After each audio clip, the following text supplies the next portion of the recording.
everybody. Welcome back, Rising of Moors. Today I want to talk about why we're suffering, and I want to go into this document called the Joint Memorandum of Understanding between the Narragansett Indians and the state of Rhode Island, to kind of show people, like, yeah, there might be certain, like, people in a political power it seems like they're for the movement of our people. And they talk the good talk, you know what I mean? It sounds like they know what they're talking about, sounds like they know about law stuff, but they're not telling you about this. You know what I mean? So it's kind of like proof when Noble Drew Ali said, "Be careful, Moors. You know, some wearing turbans and fezzes will try to sell you back into slavery." And it's clear that certain people not wearing turbans and fezzes will try to sell you back into slavery. And then if you go into the Rex 84 plan, it talks about they put these Christian leaders head of these organizations to slow down our movements and stuff like that. So that's what we're going to talk about today. So stay tuned.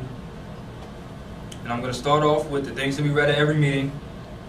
Start off with caveat emptor.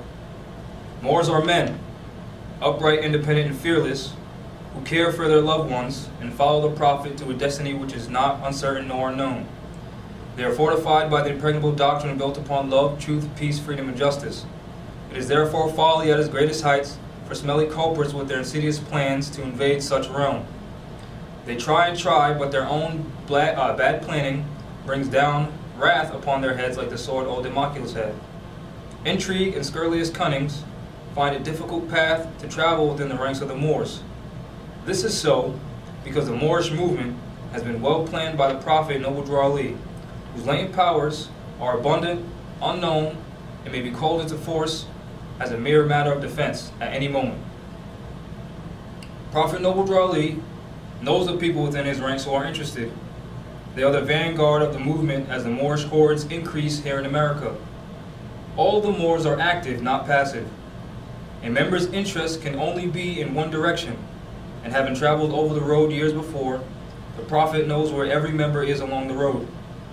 A few feet below is another road where schemers work, where traitors grin, and culprits bask in the sun. They think they're on the same road with true Moors, but the Moors are high above on a pinnacle where they might view the destructionists as they fall for the last time and their bones bleach in the sultry midday sun. Hungry scavengers flying high catch scent, devour and leave crying out, "Caveat emptor," cast out the dead carcass. The Moors high above see the plotters, purveyors, the worst that exist, hurl themselves downward by their own works as the hawks await. To be proclaimed at every meeting, Islam. I am glad to know that I have a few faithful Moors among you all, and I desire for them to know the truth, the divine truth. There is a host of jealousy about me in the movement now, by the same people of our side of the nation that claim that I was only a joke and unreal.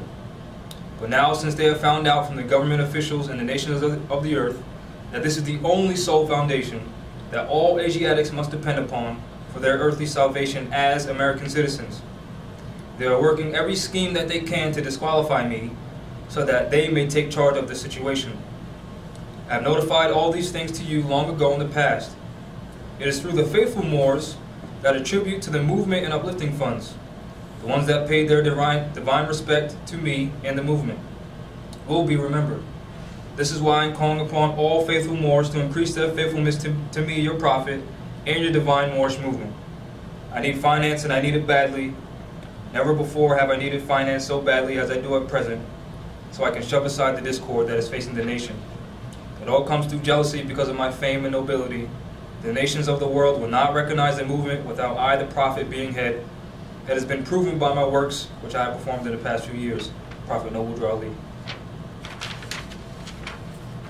To all members of the Moorish Science Temple of America, Islam.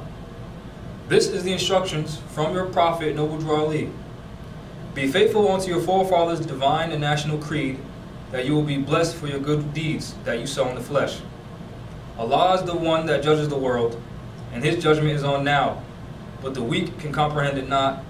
The end of time is drawing near, so says Allah to his divine prophet, I, Noble Drew Ali. And that's why many hearts have been turned to stone, and many have eyes to see, but cannot see, ears to hear, but cannot hear, lest they would be confounded by their sins. These are trying hours now, dear Moors, and every evil spirit is moving. and they are trying every weak mind to overthrow and drag out the true foundation that has been laid, and to cause confusion in the minds of the ones that do believe. But if you have the true love of Allah and the spirit of your forefathers, you fear not what you see, what you hear or see, but will sacrifice the utmost of your very life to protect your movement and your prophet. Watch your enemies there, Moors. Your enemies are the ones that speak against your prophet and ridicule him to the lowest, and the ones that speak against your divine and national principles of your temples. Act accordingly, and Allah will bless you for your good works. Peace. The divine prophet, Noble Ali. And this one is: Prophet warns all Muslims to be read in every meeting. I hereby inform all members that they must end all radical speeches while at work, in their homes, or on the streets. We are for peace and not destruction. Stop flashing your cards at Europeans. It causes confusion. Remember, your card is for your salvation. Failure to obey these orders will be of severe consequence. We are for love, truth, peace, freedom, and justice. And when these principles are violated, justice must then take its course. Any member or group of members who hold malicious feelings towards the temple or the prophet, or violate the divine covenant of the Moorish movement, will receive their reward from Allah for their unjust deeds. All true Moors will and must obey the laws as laid down to them by their prophet. If they lose confidence in their prophet, they should turn in their card and button, cease wearing their turban and fez, and return to the state where I, the prophet, found you. This is a holy and divine movement founded by the prophet, Noble Ali. And if the prophet is not right, the temple is not right. The prophet, therefore, is sending out the divine plea to all Moorish Americans that they do their part in protecting their prophet and the temple. This is an everlasting movement founded by the prophet through the will of Allah to redeem his people from their sinful ways. Peace. Noble Ali. Now those are the things to be read at every meeting. And if you pay particular attention, the prophet was going through stuff because people were trying to overthrow his movement when he was here. You know what I mean? So that's why he's telling you, be careful. And then when he passed form, people started just saying, oh, I'm the new prophet, reincarnated. But if you're reincarnated, wouldn't you have to be like reborn? You know what I mean? And then if you're the prophet, if you're another prophet, why are you coming as his name? Why don't you use your own name and do your works as your prophet? Like when Yeshua came, he was here as Yeshua. And then when Yeshua was reincarnated, he came as Muhammad. He didn't come as Yeshua again. You see what I'm saying? So they're trying to take his name, his fame and nobility, and use his name. You know what I mean? Because there's power in his name. So, you know, that's also a warning. And then again, you know, those schemers and purveyors that are trying to make it seem like they're doing good work for the people, talking about we're Indian and we're colored, and not telling the people that colored is something artificial, has no standing at law, civil little more too. So when you say you're Indian, you're saying you're dead at law. You're orally saying you don't have to recognize me in law at all, by agreement, because you're saying it. You see what I'm saying? And then these so-called Indians and so-called black leaders saying, oh yeah, I'm gonna hold the system accountable. But then they're not telling you that the system is corrupt from the beginning. That they have no jurisdiction here. And they're going to say, oh, we need to own more homes. And they're going to tell you get a mortgage, but a mortgage isn't ownership. And then the Indians are going to say, oh, Indian title, but Indian title isn't ownership. You see what I'm saying? So to some people who doesn't know the national principles, that nationality is bloodline, they have the ability to say, oh yeah, this guy was able to say who's not part of the tribe. A tribe means family, so again, that's bloodline. So what you mean you got to get a card and get an ID number and all that kind of crap when human beings are subject to commerce. You see what I'm saying? So it's like a trick for those who don't know. You know what I'm saying? So all this, keep all of this in mind, because it's all at play, because these dirty wars are real. Right? So I wanted to go into this document because I mentioned it in my book, expecting for people to do their own research. And because, as an example, right, when we talk about dirty Moors and stuff like that, and in the Rex 84, when you talk about people, they're inserting certain Christian leaders into our movements to slow them down. Remember I talked about the Beaver Wars in the early 1600s, and then the Pontiac Wars later. Yeah. And then the Niagara movement, which is our people fighting against colonization, right? These are Indian wars, right? But they're actually so-called black people, they're actually Moors, right? And then out of the Niagara movement came the NAACP, which is colored people. And then in their very own charter, it states that colored people can't own property because your status is your standing, state, and condition as it relates to your property. So if you're in a dead status, no nationality, then you can't own it. You see what I'm saying? And then even with the Bureau of Indian Affairs, that came out of the War Department, the Office of Indian Affairs. And the whole thing was still on the land. You see what I'm saying? So these so-called Indians are going to say Bureau of Indian Affairs, Tribal Trust, this nation, that nation, when we're all one nation. You see what I'm saying? They're not going to tell you about their joint memorandum of understanding with them and the corporate state that they're so-called fighting against. Right? So we'll go into this. This is State of Rhode Island and Providence Plantations, and let me just put this out there. Don't get all upset about the word plantations. The word plantation just means farm. Right? Plant. You're planting things. That has nothing to do with so-called slavery. Right? Get out of your emotions. Because this is why we're suffering. We're suffering. What are you doing? Pressing buttons. What are you trying to do? Lowering the thing. Oh. You know what you're doing out here. All right, let me see. It doesn't do that? Well, you don't just press it. There's like an actual thing. Oh my god. So fragile dinosaur machine. It's a projector. Shut up. Right? So, well, you made me lose my train of thought. Alright, sorry. Alright, Providence. So, right, plantations isn't this whole pink cotton thing. Alright, so get out of your emotions and let's just deal with what it is. Alright, so again, this is the joint memorandum of understanding between the so-called Narragansett Indians. Remember, when you call yourself Indian, Black, Colored, Spanish, Latino, Latin American, Afro-Rican, whatever that is, all that kind of stuff, right? You are denationalizing yourself, and you're giving up your birthright, right? So, State of Rhode Island and Providence Plantation, Department of the Attorney General, Providence County Courthouse, Providence, and then it says this guy, Attorney General, and then they're trying to claim honor on our land, right? All this stuff. And then Narragansett Indian Land Claim Settlement Agreement. So this is an agreement. They agreed to this, right? And then you'll see at the bottom it has the signatures. So a memorandum of understanding concerning settlements of Rhode Island Indian land claims. Right? So this was someone requesting to see this document. And then they got it. Right? So this is the request, and this right here is the actual document. Right? So all parties, Narragansett Tribe of Indians versus Southern Rhode Island Land Development Company, case number 75-006 USDC, and Narragansett Tribe of Indians versus Rhode Island Director of Environmental Management, case number 75-005. Right? Now these two cases together are called the lawsuit. Right? And it includes all undersigned persons. So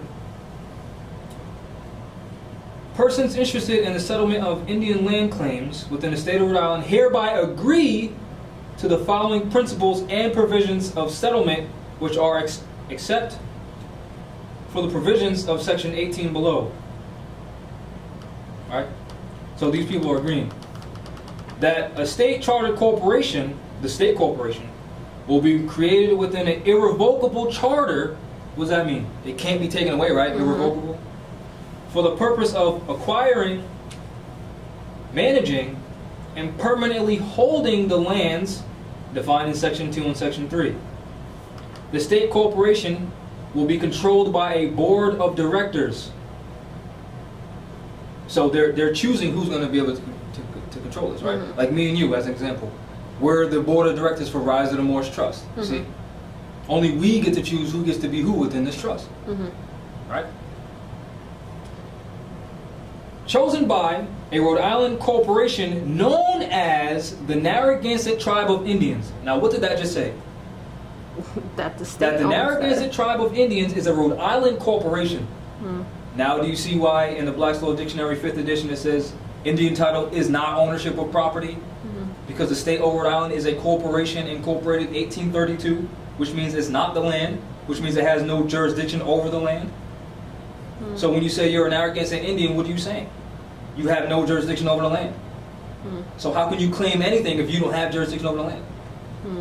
And you're agreeing to whatever's in this document. Yep. You see? So again, when these so-called leaders go out there and make it seem like they're doing something positive for the people, what does this just say? It's not for the people at all. Now, are these my emotions, or is this something that we're reading right here? No, it looks like a fact. Okay. And their cue to that is that they're still calling themselves Indian. And what does that say? Chosen by a Rhode Island corporation known as, and then in parentheses, this is what it's known as. All right, let me just highlight that just in case you missed it. The Narragansett Tribe of Indians. That's what this Rhode Island corporation is known as. Or its successor, and the remaining members chosen by the state of Rhode Island. So what does that mean? So the state of Rhode Island is deciding who gets to be the head of that Rhode Island, yeah. Rhode Island corporation known as the Narragansett Tribe of Indians. Mm-hmm. So their board of directors are choosing who's going to represent this Narragansett Tribe of Indians. So that means that whoever's representing this Narragansett Tribe of Indians, according to this document, is working for the state of Rhode Island. Right? Wouldn't that be a quote-unquote sellout? That's the only conclusion. And this isn't just in this area, this is everywhere. Anyone claiming to be Indian. This is just an example of what's happening here. So anyone claiming to be Indian, look up their history. If you check on the librarycongress.gov, it has a bunch of these land agreements. Right. So the state of Rhode Island will contribute the Indian Cedar Swamp, the Indian Burrow Hill, and remember they're calling it Indian because they can't actually claim the land. The land is Morocco. The land around Deep Pond, and an easement from King's Factory Road, etc. So these public portions of the settlement lands total approximate 900 acres. So they're saying, we're giving you 900 acres of land. That's it? I mean, 900 acres is a lot. Right? No, I mean, to the indigenous people, that's all they're gonna... No, that's how much the state of Rhode Island, quote unquote, is claiming 900 acres of the so-called Indians' lands. So they're giving up. Well, then that's too much. Anything is too much. Who agreed to that? Who exactly? The so-called Indians did. Since when can you give away land? See, and now you're dealing with trust law and divine law, right? Because you, like I said before, I can't give you my right to speak. Mm-hmm. We are born heirs to the land. Yeah. This is why the Europeans, they never say any so-called Indian, quote-unquote Indian, gave them any allodial title. Yeah, how do you give away your birthright? You can't. And then they'll always say the deed of trust. A deed just means something was done. Mm-hmm. Trust is an agreement. So it's just proof that an agreement happened. This is that agreement. Mm-hmm. And then again, if you look up Black's Law Dictionary, 5th edition, Indian land is land held in trust by the United States for the quote-unquote benefit of the Indians. Mm-hmm. And it'll say not recognized as ownership. And it'll say even it's public domain. What's that mean? It's not private. Mm-hmm. What's that mean? The Europeans could just claim eminent domain over it, and you'll see in this, they can just kick them out wherever they want. Mm-hmm. Right? Now, I'm not going to read the whole thing, because people need to research on their own, but there's certain things that I highlighted. So, this is what the so-called Indians are agreeing to, that federal legislation shall be obtained that eliminates all Indian claims of any kind. So, again, when we see videos of these people trying to make land claims, it's just a dog and pony show to make it seem like they're legitimate. Yeah. Why? Because they get their tax cut, they get to live in a nice fancy house, nice car, while the rest of us suffer. Mm-hmm. That's the sellout. They get a comfortable life while their land's being occupied, and they get to sell their own people out. Mm-hmm. Comfortably. Yeah. Because, we know about the projects and the hoods and ghettos. We don't want to live in that, but we're forced to. Why? Yeah. Because our so-called leaders are selling us out. So again, federal legislation will be obtained that eliminates all Indian claims of any kind. Whether possessory, so, we've been here for so long, we possess it, whatever, monetary or otherwise, involving land in Rhode Island. So that's the trick. There is no land in Rhode Island because Rhode Island's not a landmass. And effectively clears the titles of landowners in Rhode Island of any such claim. So any so-called Indian claiming that they own any land in Rhode Island, which isn't a landmass, all of that is forfeited by agreement. Not because, they tricked us and we taught them too much and there was no treaty. This is a commercial agreement. Mm-hmm. It's a memorandum, a memo. Hey, did you get the memo? You know what I'm saying? Did you forget the memo that we handed out to all you so-called Native American, so-called Narragansett Indians? Mm-hmm. Remember that memo that you signed, that you agreed to? Right? This is what they agreed to. They also agreed to this. that the settlement lands shall be subject to special federal restrictions against alienation, provided that nothing in the federal restriction or in any other aspect of this memorandum shall affect the ability of the state corporation to grant or otherwise convey, whether voluntary or involuntary, including any eminent domain or condemnation proceeding, assessments for public or private purposes. So what does that mean? That means they can do whatever they want, right? Eminent domain is when they say, oh yeah, you know what, we want to build a highway here. Oh, your house is here, guess what? Eminent domain, since you agree to be our subject, you have to leave. No compensation. And I was talking to someone, one of your brother's girlfriend's father, he claims to be an Narragansett Indian. He was telling me how someone he knew, the state was offering them money to move out their house, and he was saying no. But then they claimed eminent domain anyway, because he was claiming to be Indian. So they offered a little payment. He was like, nope. Oh, okay, get out anyway. And this is what these Europeans are doing. Now you don't get the money. Exactly. You don't get the money, nothing. Just leave. And then when you reading this, makes me think about the whole pipeline situation. And they just came in with the trucks anyway. Why? Because they don't have the right to the land. You want to be an Indian. You don't want to claim your nationality. So people's like, oh, Trump just said they can just do it. Why? Because they're agreeing. They're agreeing. And then they're playing like they're not, but they actually are. Sellouts, right? This is also what they agreed to. That the settlement lands, I'm sorry if I'm yelling at you here, but that the settlement lands will be held in trust by the state corporation for the benefit of the descendants of the 1880 Rhode Island Narragansett roll. So what's that mean? They had members in this corporation. So this is an establishment of a trust. You will be our beneficiaries as long as you keep selling your people out. It's really sad because if people could read this. Exactly. This isn't deep scholarship. You've got to be a magical law guy to know what's going on. In plain English. Right? That the settlement lands will not be subject to local property tax. So that's the 501c3 agreement where they agreed that, you know, they're 501c3, they're tax exempt, as long as they keep selling their people out. Right? And then, you know, we can go into how much they agreed to pay for their own land. Oh, were you writing down? No, it's fine. All right. Yeah, you can just write down after when we cut. All right. So this is what else they agreed to. That expect as otherwise specified in this memorandum, all laws of the state of Rhode Island will be in full force in effect on settlement lands. Now, if this is your land, why are you agreeing that a foreign corporation's company's laws agree or apply to you and your people in your land? But you're going to claim that, oh, I'm a native Indian and we have rights, and but you're waiving your rights. So in the background, they're dealing with the Europeans like, yeah, you know we sold our people out. But on the front lines or in front of the camera, they're just telling the dummies, oh, we got to fight for our Indian rights and our birthright, blah, blah, blah. Game. They're playing a game on people who don't know. So that they continue living in this comfortable life, robbing our people while we get murdered, beat, in poverty. Like, look at Broad Street alone. Look how bad it is. Look at the south side of Providence. Look how bad it is. And these Indians are playing games on people's minds. Like, we're not suffering. While the so-called state of Rhode Island takes people's quote-unquote driver's licenses away from them, and they think that they need it to travel, so certain people can't see their children. Because it takes too long for the bus. They get out of work late because they think they got to pay off this quote-unquote mortgage, which don't apply to them and their people on their own homeland, because these people are freaking sellouts. Right?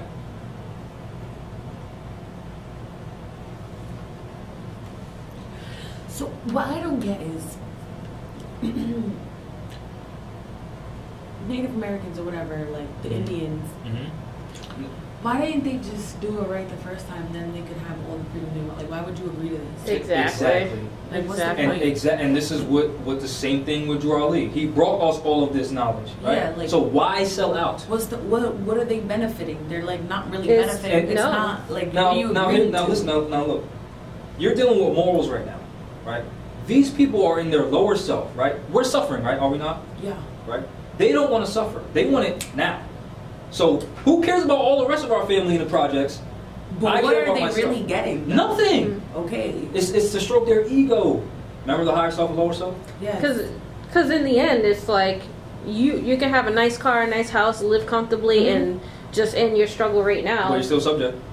You're still, at the end of the day, you're not free. Yeah. You're still not free. So like these people received immediate compensation. Yeah. For selling out. For selling out. Yeah.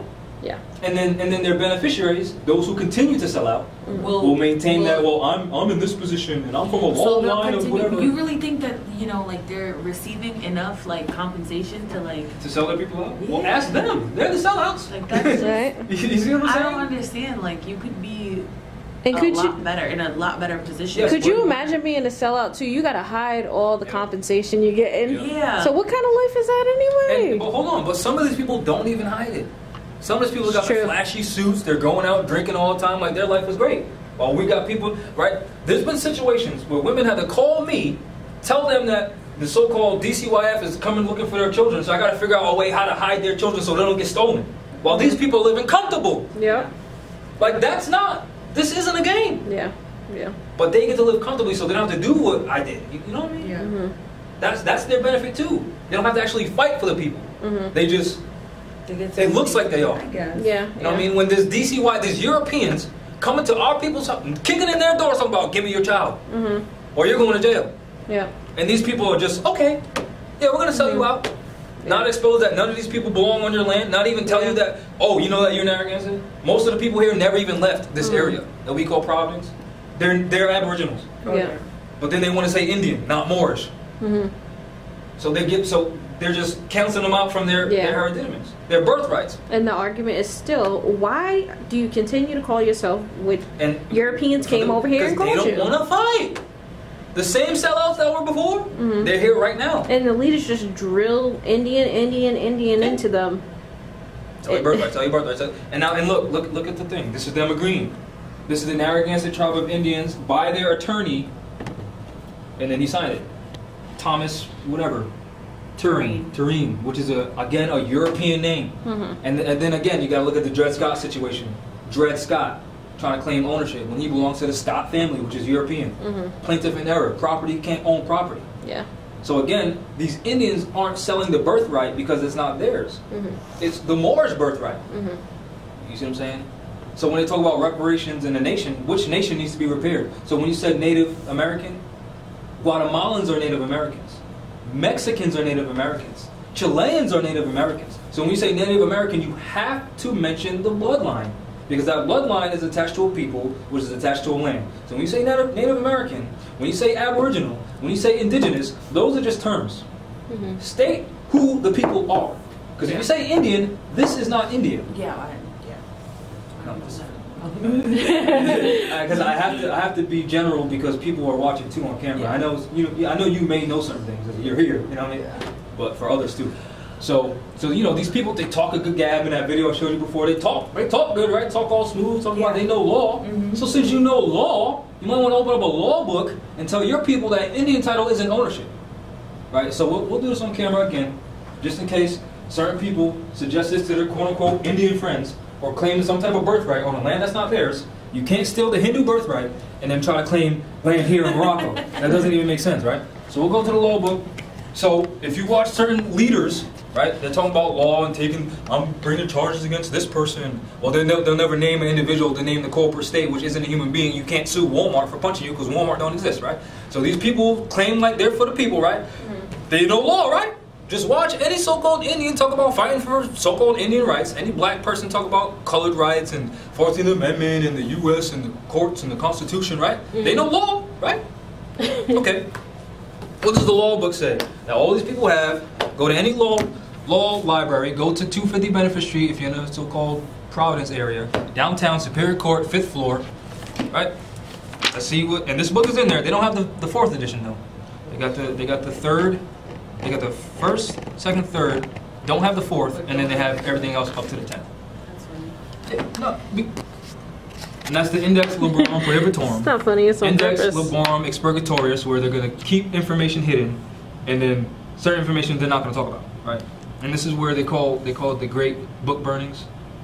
And then when you read, like if you read this book right here, it talks about how in Granada they burned books to keep the people dumb. And then as soon as they came here, what did they do? They burned books, right? Hide information, force Christianity on people. So anyway, let's look at Indian title and all that kind of stuff to align it up with this, right? Align it up right with what they're agreeing to. This is why. Not because they're brown, not because they're Indian, but because they agreed to be subject by oral contract. Because remember, all law, you might want to write this down if you know this, all law is contracts, agreement, consent, which you agree to. This is why in the Bible it says, he has no power, least what you give to him. Why? It's because, here's why, right? Where's the closest place to find Allah? In yourself. In your heart, right? So what does that mean? Allah's in you. So no one can encroach on Allah. You see what I'm saying, right? So that's why all law is contract, by consent and agreement. Didn't they just agree to this? All right. So let's go to the law book. Let's see what the Indians aren't telling their people. Because the sellout is everywhere. Oh, look at that. Right? Let's just look at all of this. Indian lands. Real property ceded to the U.S. by Indians. What does ceded mean? It means granted, right? So is land granted, so given to the United States, which is a corporation company. Look up Title 28, Chapter 6, Subchapter 176, Subsection 3002, Definitions, Number 15, A. The United States is a federal corporation. Does that say landmass? No, it does not. Does that say country? No, it does not. Does it say geographical location? No, it does not. It says federal corporation, like Walmart, CVS, Best Buy. Are those land masses? No. Do they have citizens? No. Okay. Held in trust for Indians. Now, didn't that joint memorandum of understanding say it's going to be held in trust for them? So that they're administrating the land, well, the contracts associated with the land, and then the Indians get nothing. Well, a little bit of, they don't get taxed though. They're still suffering, and then if you look up, you don't have to pay the tax that you don't have to pay to us anyway. But listen, but if you look at the history here, the so-called Indians were trying to fight paying taxes on cigarettes, which we shouldn't be smoking cigarettes anyway, right? But then the state of Rhode Island ran up on their property, the state of Rhode Island's property, not the Indians' property. The Indians think it's theirs. The leaders know it's not, but the followers think it's theirs, right? Ran up in there and said, "Why aren't you paying taxes?" They're subjects by agreement. They have every right to. So on the outside, it looks like, why are they running up in these people's property? But if you know law, it's like, oh, they can do whatever they want because they're subjects. You see the trick, right? Yeah. Indian reservation. Now, don't they say this is their land? So why is it a part of public domain? Why is it public if it's yours? These books are private. I bring them out whenever I want. Otherwise, they're private. Right? That's the trick, right? Set aside by proper authority. Who's that authority? If it's your land, wouldn't you be the authority? Okay. For use in occupation of tribe or tribes of Indian. Right? An Indian reservation consists of lands validly set apart for use of Indians under superintendence of the government, which retains title to the land. So the government remains title, even though they're not government. You see the trick? So they're agreeing like, okay, yeah, you can hold the title to this land. That's why I said any claim made by anyone, notwithstanding, voids all those claims. Right? What else? Indian title. Claim of Indian tribes of right because of immemorial occupancy to occupy certain territory to the exclusion of other Indians. Now again, we must know that immemorial means beyond memory. Right? We know we're an ancient people. But the word Indian doesn't apply to anyone until 1492 here. So that's not immemorial. So already that's a fraud. But you would have to know history for that, right? This is why law and history must be taught together. And then it'll say right here, permissive right. Does that make sense? No. Permissive, which is permission, right? It's a right. It can't be. Exactly. Now, is that deep scholarship? First two words, permissive right. You get what I'm saying? Permissive right of occupancy. They never say national domicile, which is a fixed and permanent home. They say occupancy or residence or habitant, which means bodily presence only. of lands, it is mere possession, not specifically recognized as ownership. It may be extinguished by federal government, federal just means contract, at any time. This is a law book. This is not my opinion. This is not what I believe. This is what these so-called Indians are agreeing to. And then they're tricking their people into oral contracts saying, well, yeah, I'm an Indian.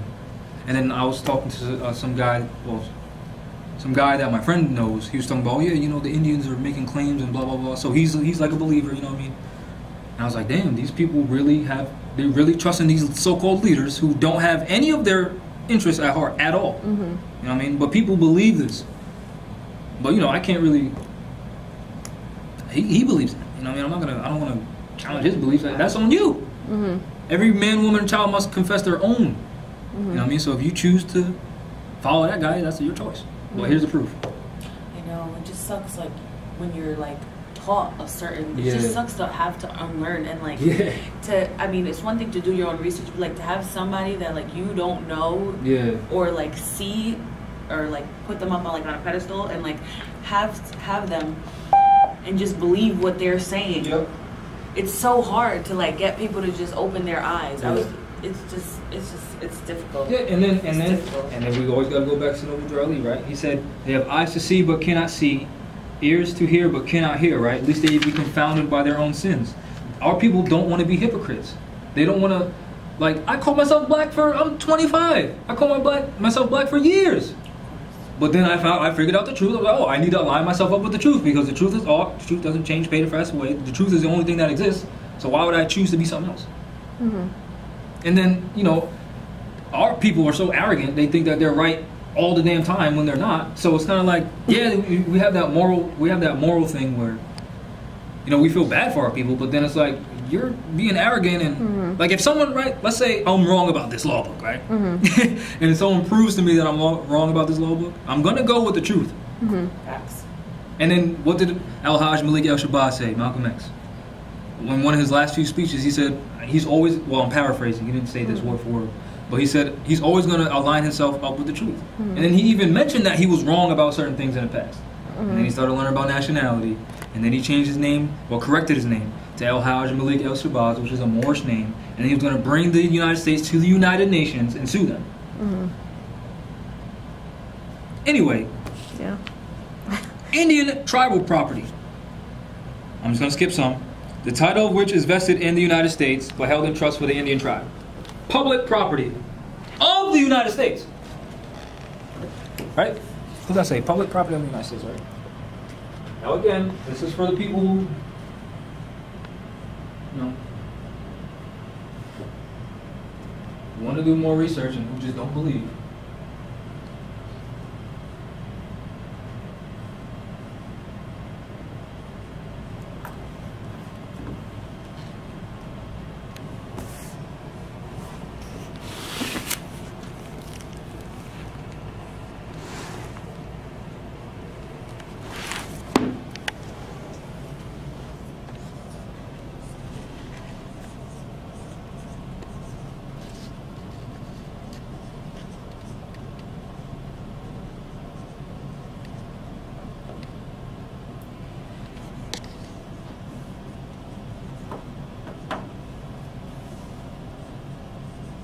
Security just came back. Yeah, she always checks.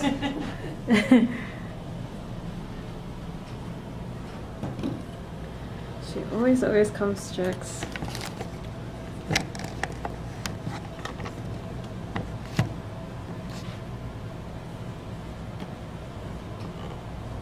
That would be dope if she came to class. Sit down, learn something. Right.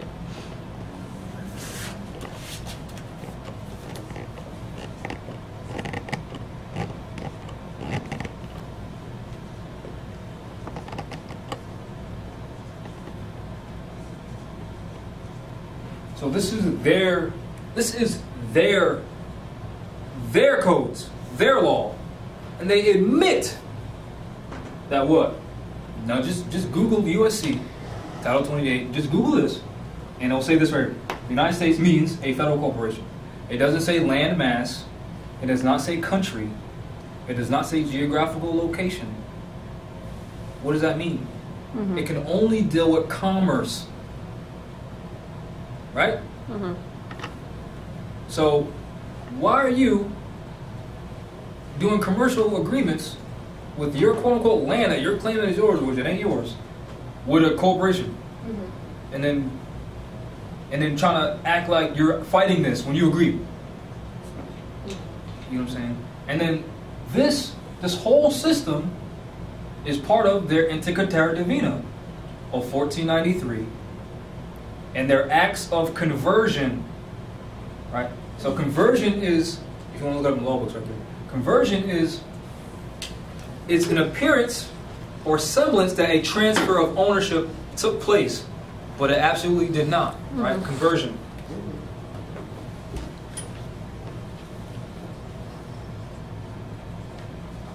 Now, the trick with the so-called Indians is that the Indians, again, this land is not Hindustan, this land is not India, so the Indians actually do not have any claim of ownership here. You get what I'm saying? So these Indian titles in that joint memorandum of understanding, it seems like a transfer happened in all these so-called deeds that these Europeans talk about the Indians gave them. A deed is an ownership. So it seems like a transfer of ownership took place. But the only way to own property is to have this, an allodial title.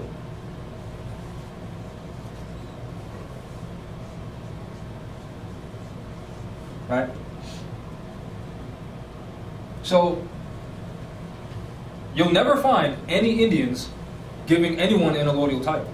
Because Indians can't issue, nor create, draft, nor transfer any allodial titles. Because this is not their land. Now do you see why none of their stuff is ownership? Yeah. That would automatically void the contract. Yeah, that's like your house, right? That's like some Chinese guy saying, get out your house.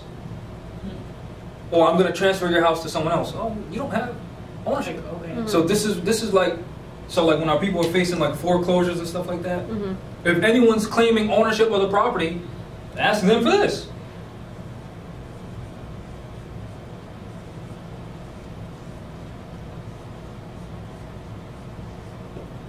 Chain of title. Why?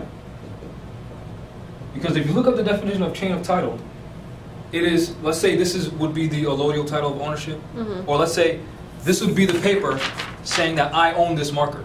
Right? You have to go way back to the root of how you even got this in the first place. Who the original grantor is. Yep. No Indian is a grantor here because this ain't India. You see what I'm saying? So especially when you're talking about land. Yeah, exactly. So and that would be the allodial title. So the allodial title, okay, I'm going to give it to so and so, my heirs, and that's the transfer, and that will be recorded. You see. So look for any European or Indians of this, the link of this being transferred, and you'll never find it because it doesn't exist. Yeah. You see what I'm saying? And then again, with the whole Antiqua Terra Divina and the Europeans coming here to steal our stuff, that has to do with when we read the James Tromford Jr. speech, the senator for Ohio, representative, who he mentioned in prior to 1913, Americans owned clear and perfected allodial title to their property. And then after 1913, to combat no withdrawal, they enforced mortgages on our people. Mortgages means debt pledge. It's not ownership of property. You can look that up in the law book too. That's their conversion. And then people think they need to go to so-called mortgage companies and realtors to get their houses on their own land. Yeah. You're going to some Europeans, and then we got our people thinking that that's how you actually own stuff. So they're working for these corporations. So it's kind of like, I see a brown-skinned person working at this mortgage company. Oh yeah, I want to go to you. Yep. But they're sellouts. That's not ownership. And if you do the research, again, Fidel Castro, I mentioned this in my book, this is what we should do. He did the whole land reforms, gave the land back to the people because the Europeans acting through the United States Corporation Company were claiming ownership of Cuba. They're not Americans. Europeans aren't Americans, right? The term United States is not equivalent to American. You see what I'm saying? So what did Fidel Castro do? He said, Cuba for Cubans, get out. And then what he do? Close the borders. None of you can come here. Yep. You see what I'm saying? Never opened the doors in the first place. Well, and they opened it because Obama, who's an Asiatic, was president. No. I mean us. What's up? What do you mean? Like you mean to? Oh no, Europeans. no. They were, remember, they were colonizing. That's why I was asking you if you know about Guatemala and like Borican and the Aztec Empire and stuff like that, because they just started taking shit. Yeah. You know what I mean? So it was like, when people look at history, you have to always remember that there's other things going on too. You know what I mean? Like, just like this fighting in Iraq and Afghanistan, there is no war here. You know what I mean?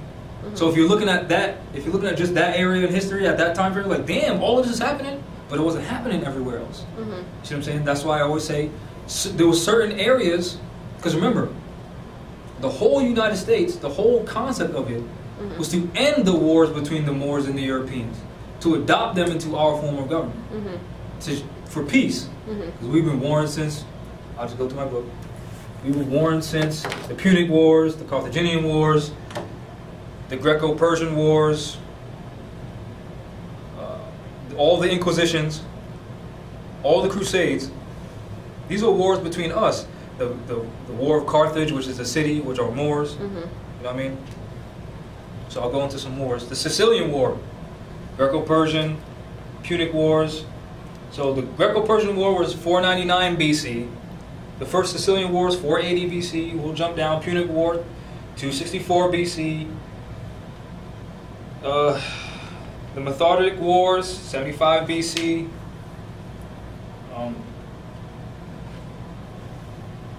Even up to all the Crusades, 10th century.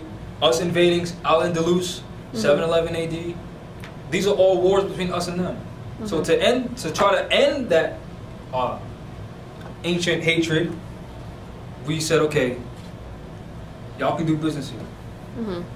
But at the same time, we're dealing with their whole secret treaty of Verona. Some of them wanted to overthrow what we had because they wanted our power, because we're the mothers and fathers of civilization, right? So we ran stuff. They wanted that.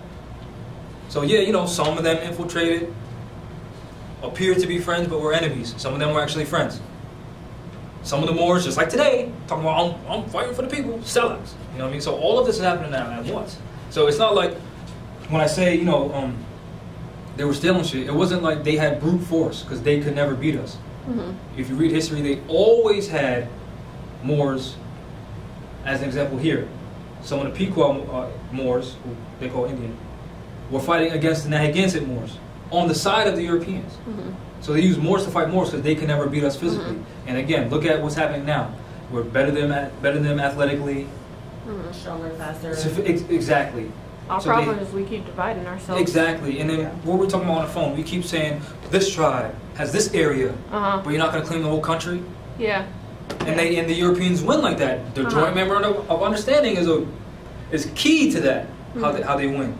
Yeah. I mean, oh, you can't be a member of this tribe. Tribe means family, which means I'm not family. We're the same blood. Yeah. And this is why, and Noble Drali knew this.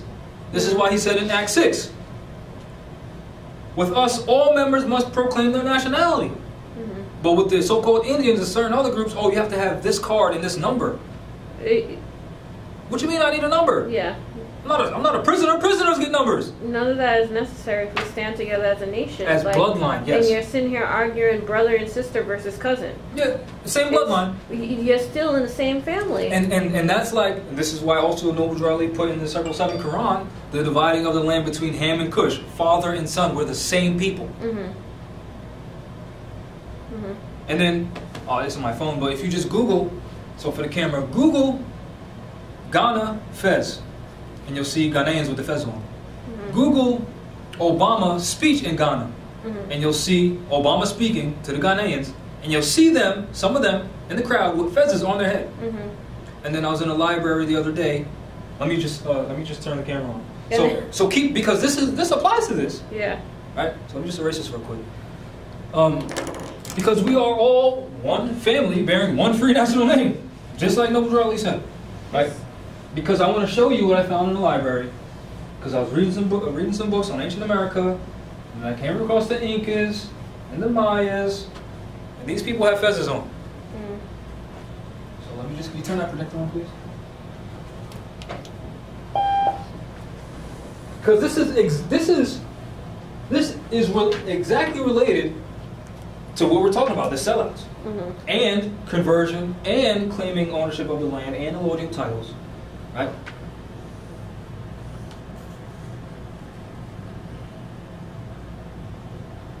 Any day.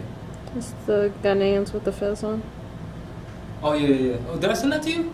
No. Oh, because that's the same picture I was talking about. and there's more, right? Yeah. So look at this fez right here. They call it a four-peaked cap. Peruvian velvet, right? Now look at the peaks. Hold on, the little projector things in the way. You got the four gates, right, representing the four seasons. Why is this in the way? Right?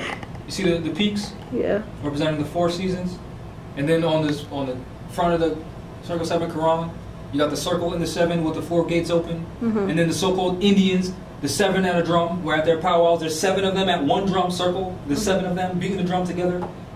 Right? And then on top of the fez, you see the 4 circles. 1, 2, 3, 4. Same thing, representing the 4 gates. Let me do it for the camera. That's a dope fez. So you see their fez, right? Yeah.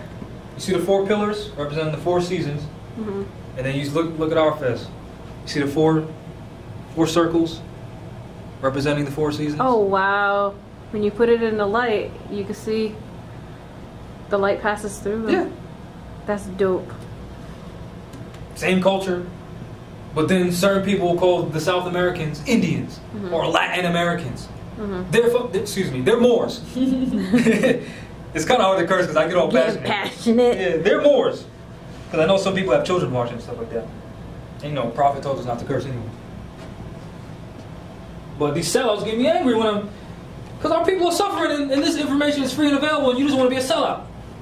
Anyway, and then right here, look at that.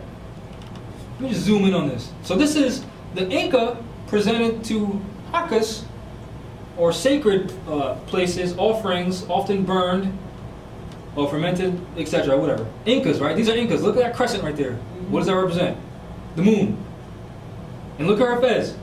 And then look at that turban with a crescent on it. These are Incas we're talking about. South Americans. With fezzes on. And crescent moons. Representing women. And then we got this, the crescent and the star representing Venus. Both feminine energy. Same culture. Why these so-called Indians got Moorish fezzes on? And this is the book I got it from. And then in this part, it mentions the Moors right here because they're talking about stealing the people's land, right? So the leaders of the warring factions were motivated by the lust for power. Does that sound familiar with these so-called leaders here? Right? Their followers by conquest for grants, economic. I can't read that. I can't speak Spanish. Encomiendas. Say it again. Encomiendas. Encomiendas, right there. Boom. Right? Of Indians from whom they could demand, so call them Indians again, their tribute or labor service. In theory, the encomienda, am I saying that right? Encomienda, yeah. There we go. This system, which had originated in Hispaniola, although its peninsular origins lay in the reconquest of Spain from the Moors. You can't mention history here and not mention the Moors. Why? Because Moors are Americans. And that encomienda system is how they were stealing lands. Just Google it. It's how they were stealing our lands. By calling it Spain, not Al-Andalus. By calling us Indian, not Moors. See the trick? Because remember, you always, whenever you're reading history, you always have to remember that your nationality is your standing state and condition. Your nationality establishes your political status as it relates to your affairs, to control your land, to administrate your own stuff, your own affairs. So, and think about this. I said to administrate your affairs, right? Now, since Indian is not these people's nationality, don't they cede the land to the Europeans so that they can administrate it? You see? Yeah. And then your nationality establishes your allegiance, right? Read it right in the law book. And none of these people have allegiance to their own people. That's why they'll never call themselves Moors. They never call themselves what their bloodline actually is, because they're sellouts. They sell their own people out. They sell their daughters out, their sons out, their mothers out, their fathers out, their cousins out, because they're sellouts. That's why they'll never say Moorish American. Because that means you have allegiance to your people. Well, that's what it's supposed to mean. Because some of these Moors don't have allegiance to their people. You get what I'm saying? Yeah. Because when you say Moorish American, you choose a side. Yeah. When you say Indian, you choose a side too. When you say black, you're choosing a side. You're choosing to be subject. You see what I'm saying? Again, look at this right here. Incas Fez. So in Chile, this is South America. Right? Chile. Inca Fez. Right there, right in your face. Look at that. You cannot tell me that's not a Fez. What does that look like to you? A Fez? Definitely. And we got so-called Indians up here talking about, oh, the Moors came and started killing Native American Indians wearing a fez. This is the Incas we're talking about. And then those same so-called Indians will only say, oh, Moors came here only during the 1500s. What does that say right there? Wow. You see what I'm saying? Yeah. And this isn't no just, oh, I seen them doing it, so I'm doing it. Someone made this by hand. This isn't like, oh, my conquerors did this, so I'm going to honor them and weave this by hand and put it on my head. Yeah. Dumb. Sellouts, right? Oh, those are just crazy. That I got from this one book. Predates invasion. From this one book. And then even in When Rocks Cry Out, I talk about this in my book. They talk about how the Aztecs had braided hair like the Moors. Their architecture were like the Moors. And then part of history, what the conquerors did, the conquistadors, is they started calling themselves Americans. And like when Cortez, who also was part of invading Guatemala, he sent his little henchmen to Guatemala. When he invaded Boriquén, and then the Aztec, which was part of the Aztec Empire, the Spaniards started calling themselves Mexicans. Started stealing the birthright. And what do the Europeans do today? They say, "Oh, I'm American." Right? And then this is why I put this little video together on YouTube. Yeah, it's funny. We had that conversation about me and Barnes and Nobles yesterday. Yeah, exactly. And then, this European telling me, "Oh, I'm American." Oh, are you? Are you? because they like to play the color game on our people, right? Yeah. So let's play the color game. Go to the 1828 dictionary. Noah Webster's American is what? One of the various copper-toned natives found in America. So if you ain't brown, you can't get down. Yeah, so funny. If you ain't brown, you ain't American. Yeah, that's just, it is what it is. That's exactly what happened yesterday. I'm at Barnes and Nobles, and this European is telling me, oh, he was like, yeah, because I'm American, and I was like, how? How? Yeah, I was literally, I was like, I'm confused. Did he try to answer? No, he tried to like, he was like, oh, the Star Spangled Banner, and he was talking about the whole football game, and I was like, and then he was like, you know, with the black people, and then he turns and looks at me, and I'm like, I'm not black. He pulled you into the conversation. Yeah, he pulled me into the conversation, and mind you, he was all done. He didn't talk to the cashier the whole time until he finished cashing out. Then he wanted to have a conversation, knowing I'm next in line, waiting for him to move on. So he brought up the whole, you know, flag kneeling thing, and I was like, and then he was like, you know, the black people, and then he looks at me, and he goes, no offense, and I said, I'm not offended, I'm not black.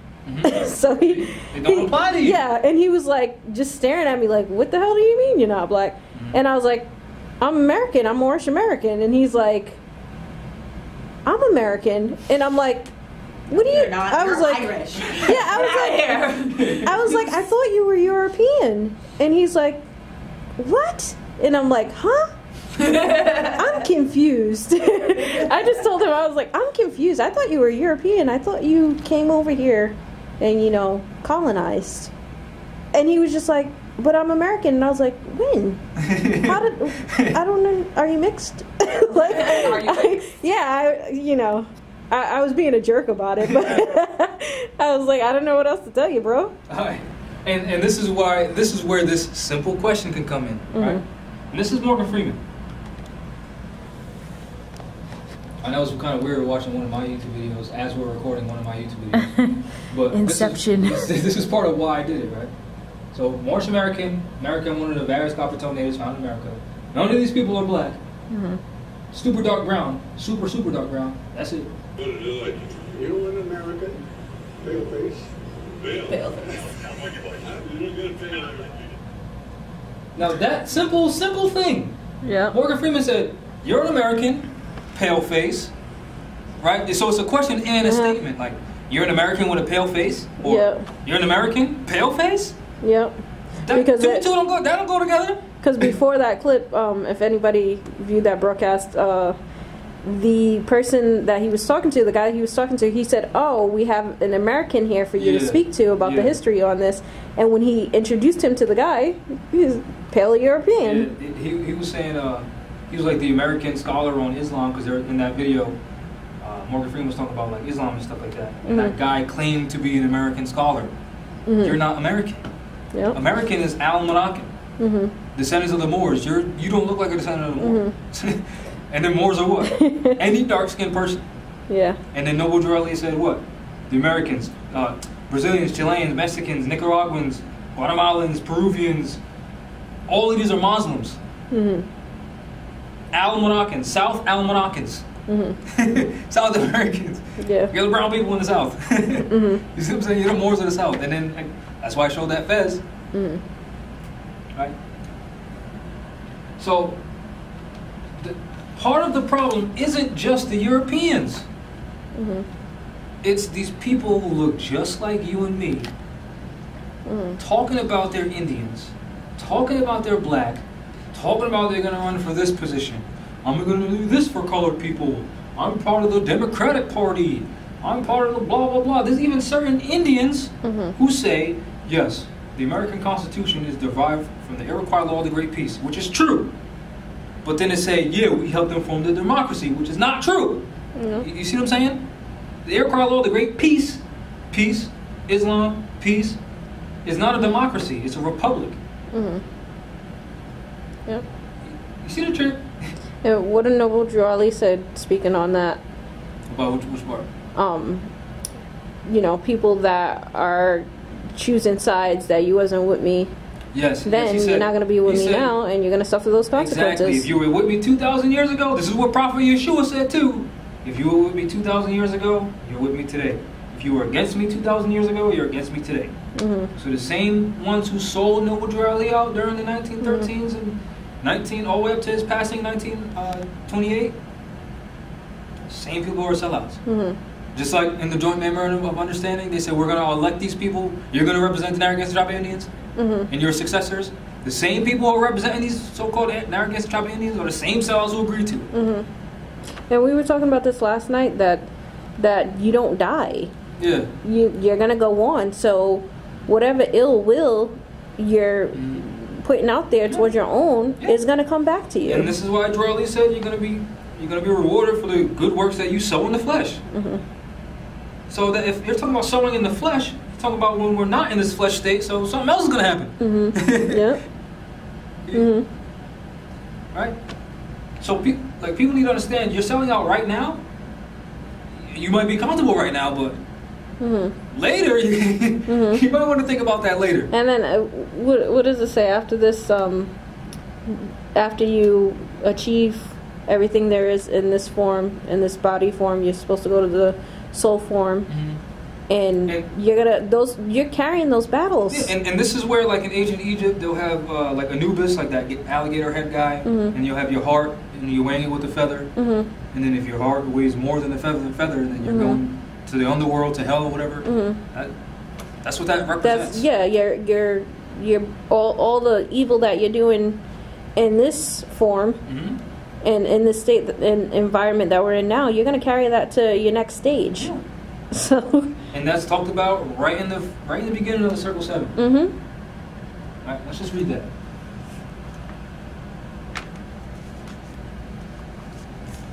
Yeah, it's crazy. I highlighted the whole part because I was like, this perfectly explains the circle 7. And then once you achieve, once you grow through all the stages, you go back to Allah. Mm-hmm. So, and it says, man will not die as long as Allah exists. So, spirit man. He can never die, and that's that whole paragraph basically embodied circle 7. It's like it's a circle. Yeah. Circle of life. Yeah, so where does the circle begin and where does it end? Yeah, if you think Allah's like if you think he's gonna turn his back and you're gonna get away with this, mm-hmm. You are Allah. You're going right back. you're gonna deal with it eventually. So clean your act up. Yeah, right.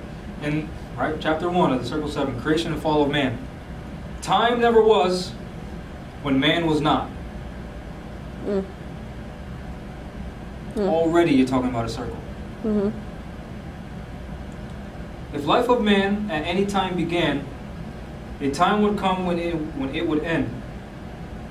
The thoughts of Allah cannot be circumscribed. No finite mind can comprehend things infinite or infinite. All finite things are subject unto change. Now think about that. Do you remember when you were not you? Because I was thinking, like a few months ago, I was like, I've always been the same person, like since I was 14 or whatever. Mm-hmm. I still remember me being me. Yeah. So again, no finite mind can comprehend things infinite. All finite things are subject to change. Your flesh changed, mm-hmm. but you never did. Yeah. All finite things will cease to be because there was a time when there were not, your flesh. The bodies and the souls of men are finite things, mm-hmm. and they will change. Yeah. From the finite point of view, the time will come when they will be no more. But man himself, now remember, man doesn't mean masculine, right? Man means to think, right? Mm-hmm. Man himself is not the body nor the soul. He is a spirit and a part of Allah. Mm-hmm. Creative fate gave to man, to spirit man, a soul that he might function on the plane of soul. Give him a body of the flesh that he might function on the plane of things made manifest. Why did creative fate give to spirit man a soul that he may function on the plane of soul? Why did creative fate give to soul a body of flesh that he might function on the plane of things made manifest? Now this is very important too. All of this is important, that's why 90% of it is highlighted. Hear now, ye cherubim, ye seraphim, ye angels and ye men. Hear now, O protoplast, the earth, and plant and beast. Hear now, ye creeping things of earth, ye fish that swim, ye birds that can fly. Hear now, ye winds that blow, ye thunders, and ye lightning of the sky. Hear now, ye spirits of the fire, of water, of earth, and air. Hear now, O everything that is, or was, or evermore will be. For wisdom speaks from out the highest plane of spirit life. Man is a thought of Allah. All thoughts of Allah are infinite. They are not measured up by time. For things that are concerned with time begin and end. The thoughts of Allah are the everlasting of the past onto the never-ending days to come. And so is man, the spirit man. But man, like every other thought of Allah, was but a seed. A seed that held with itself its potencies of Allah, just as the seed of any plant of earth holds deep within itself the attributes of every part of that special plant. So when a tree drops its seed, mm-hmm. that seed is the tree. Mm-hmm. So, spirit man, as a seed of Allah, held deep within himself the attributes of every part of God. Now, seeds are perfect, yeah, as perfect as the source from which they come. but they are not unfold unto life made manifest. The child is as perfect as the mother is. So man, the seed, must be deep planted in a soil that he might grow, unfold, as he does the bud unfold to show the flower. The human seed that came forth from the heart of Allah was full ordained to be the Lord of plane of soul and of the plane of things made manifest. So that's the trust. We are the lords of this land. So European, what do you mean? I have to pay you on my own homeland. As an example. Remember, he said this is a divine and national movement. So Allah, the husbandman of everything that is, threw forth his human seed into the soil of soul. It grew apace, and man became a living soul, and he became the Lord of all the kingdom of the soul. Hark now, let every creature hear, the plane of soul is but the ether of the spirit plane, vibrating not so fast. And in the slower rhythm of this plane, the essence of life are manifest, the perfumes and the odors, and the true sensations, and the all of love are manifest. This life is great. This is poetry, you know what I'm saying? This is beautiful. And these soul attributes become a body beautiful.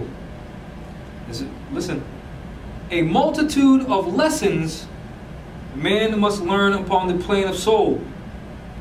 And here he tarries many ages until his lessons are all learned.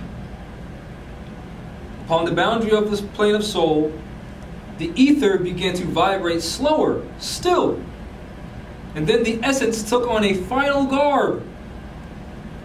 The perfumes and the odors and the true sensations and the love of all, and the all of love were clothed in flesh. And man was clothed in flesh. Perfected man must pass through all the ways of life. And so a carnal nature was full manifest. A nature that sprang from the fleshly things. Without a foe, a soldier never knows his strength. And thought must be developed by the exercise of strength. Now let me just stop there. Like, a lot of our people push away this information because they don't want to think. And a lot of our people follow these leaders that we were just talking about, blindly follow them. Blindly because they don't want to think.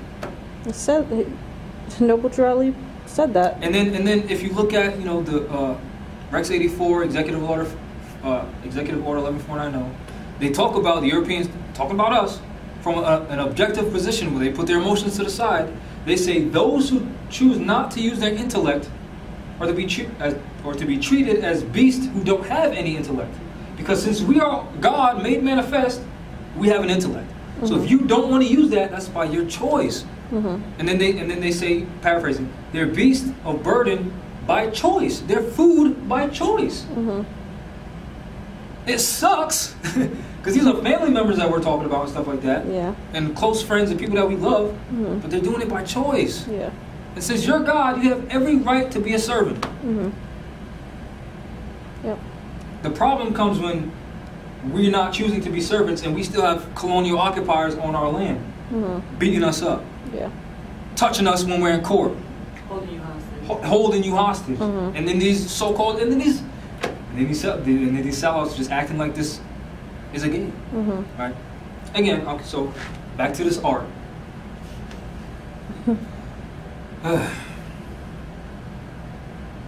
I'll read that again. And so this carnal nature soon became a foe that man must fight, and that he might be the strength of Allah made manifest.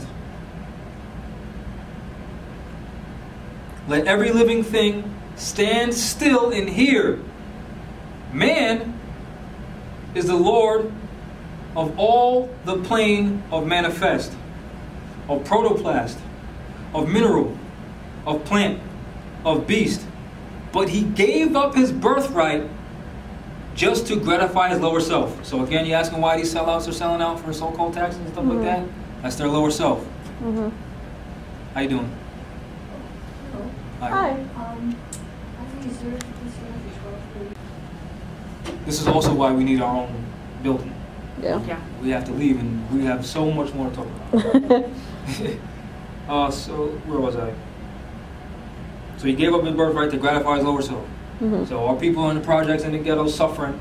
These so-called leaders don't want to suffer anymore, so they're going to give up their birthright for a nice house that they're paying a mortgage on. Everyone's birthright. How selfish. Exactly. Not just yours. Exactly. Just take everybody's. And this is why I like to read the magistrate and subject part of this Circle 7, where he says the glory of the king is the welfare of his people. The quality of life of the people is what government is about. Not, well, I want to be your leader and I want to run for this. Yeah. Right? But I feel like, all things according to law. So, we're interrupted for a reason. But read this on your own because it tells you why people sell out. It tells you why you're here. It tells you that you are not new here. You know what I mean? So, but, And that's the Circle 7 Quran. Yeah, Circle 7. And then the Indians, 7 at the drum. And then the Fez, you got the 4 gates representing the 4 seasons. And then that Inca Fez with the 4 pillars representing the 4 seasons. And you can get that from rvbaypublications.com. Yep, rvbaypublications.com. And there's like PDF versions, but I always recommend physical copies so you can highlight, write notes in it, make it yours. Because once it becomes part of you, then these Europeans can't do nothing about it. And these sellout Moors can't do nothing about it. Because this is why, like, when you watch old westerns and the sheriff says, I am the law, because then we are a law manifest, so become the law, become what you know. And then Drew Ali said they want to tear out the true foundation, which is the mind, so educate yourself. Educate means to draw out what's already in you, so educate yourself. Right? The message is neutral. Right? This is all of our birthrights, not just mine. Even the dirty Moors, we're fighting for them too. It's their birthright too. I'm serious. No, I know. So while they're fighting us, we're fighting for them. That's what we're supposed to do. Anyway, so y'all want to add anything? No. Good class. Thank you. But don't be fooled by these people talking about they're for the people. Don't be fooled. Do your research on Bureau of Indian Affairs, War Department. That's what they came from. Research on NAACP, the Niagara movement. Colored people can't own things. Just do your research on everything. Do your research on Rise of the Moors. Right? And with that, I say peace. Study, study, study. Don't be fooled by these sellouts. Peace. Okay.